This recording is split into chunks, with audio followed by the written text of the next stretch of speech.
ধরেন আমি একটা কথা বলি, আমি যদি টাকা পয়সার মালিক হই, আমার ভাই যদি রাস্তার ফকির হয়, তাহলে আমার টাকা পয়সার কি দাম আছে? হাদিসে আছে, তুমি যে কাপড় পছন্দ করো ওই একই কাপড় তোমার ভাই দিকে পরিধান করো, তাহলে তুমি খাঁটি মুমিন হইতে পারবে।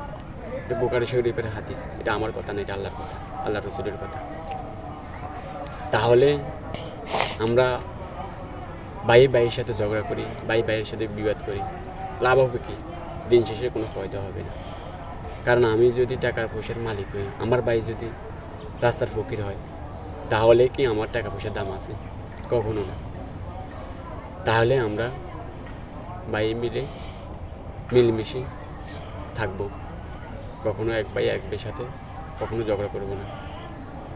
আর রসুলের হাদিস বুখারী শরীফ, মুসলিম শরীফ আছে।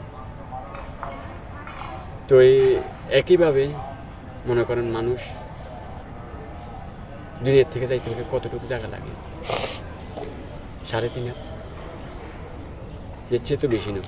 আপনি আপনার হাতে 3.5 হাত, আমি আমার হাতে 3.5 হাত। আমি আমার